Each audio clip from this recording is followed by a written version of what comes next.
There is a specific kind of fat that refuses to move no matter how many crunches you grind out on the living room floor. It sits right on the sides of your waist, spills over your waistband, and shrugs off every ab workout you throw at it. And here is the part almost nobody explains properly.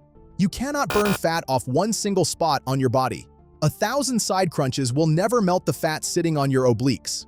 That is simply not how the body works, and anyone who told you otherwise was selling something. So losing love handles actually comes down to two jobs running at the same time. You have to drop your overall body fat because your waist only shows up once the layer hiding it gets thinner. And you have to build the muscle underneath, the obliques, those bands running down the sides of your torso, so that when the fat finally clears, there is something sharp there instead of flat, soft, nothing.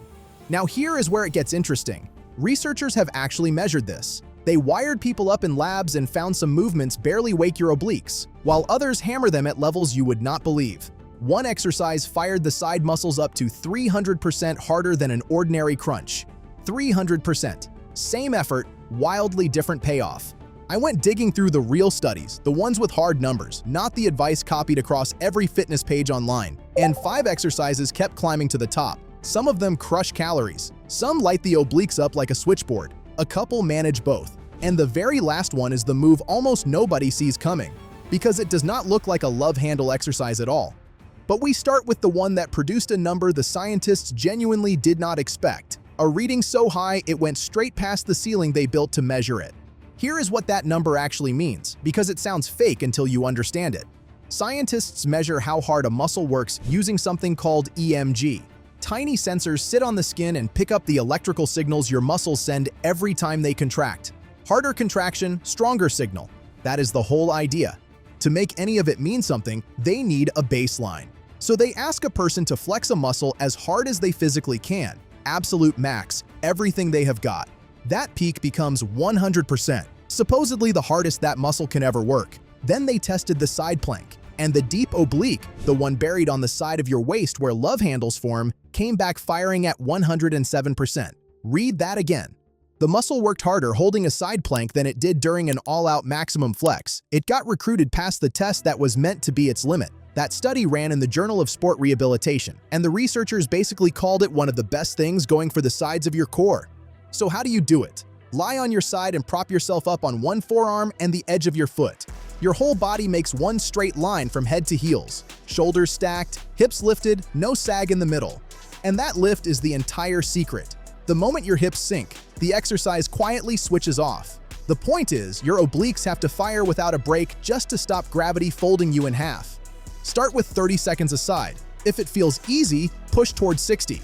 If you are shaking before 30, drop your bottom knee down and build from there. But be clear about what this move is for. It will not torch a mountain of calories. Its job is raw strength and endurance in your obliques, because the next exercise did something the side plank could not. It walked into a lab against 12 other AB moves, and it did not just win, it buried them. When the American Council on Exercise wanted to settle which ab exercise recruits the most muscle, they did not guess. They brought people in, wired them with EMG sensors, and ran them through 13 of the most common ab movements. Every crunch and twist measured on the same gear. The bicycle crunch came out on top, and the gap was almost embarrassing for everything else. It produced around 290% more oblique activity than a plain crunch. Nearly triple the muscle from a move most people know and still do completely wrong. And the researchers spotted a pattern. The exercises that lit the obliques up hardest all shared one trait. They mixed rotation, actual torso twisting, with the effort of holding the midsection braced. The bicycle crunch does both in the same instant. Here is how it should look. Lie flat on your back. Rest your hands lightly at the sides of your head, fingertips barely grazing, because the second you start hauling on your neck, the whole thing is ruined. Peel your shoulder blades off the floor and float your knees up. Now the movement. Push your right leg out long while you pull your left knee in toward your chest. And as it comes in, rotate your upper body so your right elbow crosses toward that knee. Then flow the other way. Left leg extends, right knee draws in, torso turns, left elbow crosses over. Slow and deliberate, like pedaling a bike through wet sand. And this is where nearly everyone throws the exercise away. They flap their elbows side to side and think it counts. It does not. The magic lives in the rotation. Your elbow reaching the knee is only a side effect of your ribs actually turning. If your torso is not twisting, your obliques are barely in the room. 15 to 20 controlled reps a side. Not fast, controlled. You want your waist doing the work, not your hip flexors racing you to the finish. Now the third exercise breaks a rule the first two obeyed. Both of those use nothing but your own body weight. This next one loads your obliques in a way body weight simply cannot reach. It adds resistance, a cable stack or a resistance band, either one, and that outside pull flips your obliques into a different gear entirely. Because your obliques quietly run two opposite jobs. They twist your torso left and right, and they fight to stop it twisting when something tries to drag you off center. Most exercises only ever train one side of that. The woodchopper trains both in a single rep. When you haul the cable across your body, your obliques fire to create the turn. When you feed the weight slowly back, they fight to slow that turn instead of letting it snap you around. So the tension never lets go. Out and back, no dead spots. Set it up like this. Start with the high to low version. Fix the handle above your head, stand side onto the anchor. Grab it with both hands, arms reaching out, feet about shoulder width. Now rotate through your core and drag the handle down and across on a diagonal, from up by one shoulder all the way to the opposite hip, like swinging an axe into a log. Keep your arms fairly straight because the power comes from your torso turning, not your elbows bending. Let your hips pivot a touch, but your waist is the engine. Then guide it back under control. Do not let it snap your arms to the start, because that slow return is the half everyone skips, and the half where your obliques earn their keep. The low to high version is just the mirror. Anchor it near the floor and drive from low up to high, like scooping something heavy off the ground and throwing it over the far shoulder. 12 to 15 aside. If you are jerking the weight around, it is too heavy, drop it. So now you have 3 moves that build the muscle. But here is the brutal truth I hinted at earlier. You could carve the strongest obliques on the planet and still see nothing, because if a soft layer of fat is parked on top, your waist stays blurry. That is just biology, and no amount of twisting fixes it. Which is why the fourth exercise ignores your obliques completely and goes hunting for the thing hiding them. And the science on burning that fat is blunt for once. Study after study keeps landing on the same spot. Higher intensity work strips abdominal fat noticeably faster than easy, moderate effort, even when the total calories burned are about the same. Same burn on paper, different result on your waist. Intensity is the lever everyone underuses. That is where incline walking or sprints come in.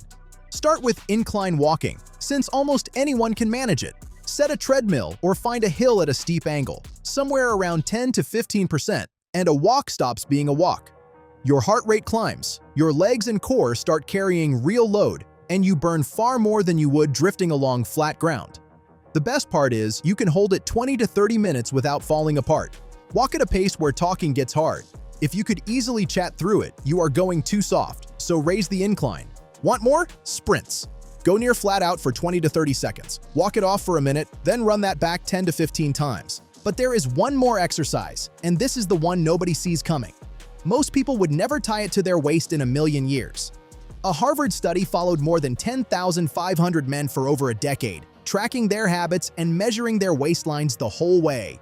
The men who spent about 20 minutes a day on this training held off waist growth better than the men who poured that time into cardio alone. And no, it has nothing to do with high-intensity intervals. It is strength training, heavy compound lifts, squats, and deadlifts especially.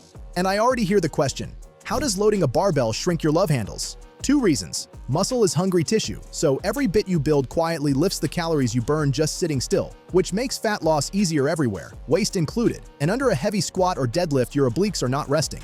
They clamp down hard to keep your spine from folding, grinding as stabilizers through the entire lift.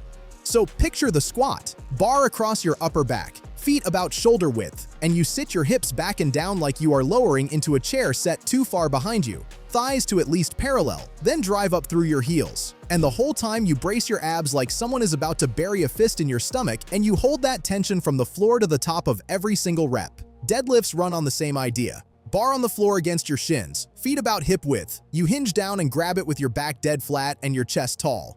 Same breath, same hard brace, then drive through your heels and stand the bar straight up, keeping it glued close to your body. Your obliques never switch off while it moves, holding your torso rigid so your spine cannot round. Go heavy enough that it is genuinely hard, but light enough that your form never cracks. And if you are brand new to this, drop your ego and start light, because the people who rush the weight are the exact same people you see 6 months later still stuck lifting that same weight.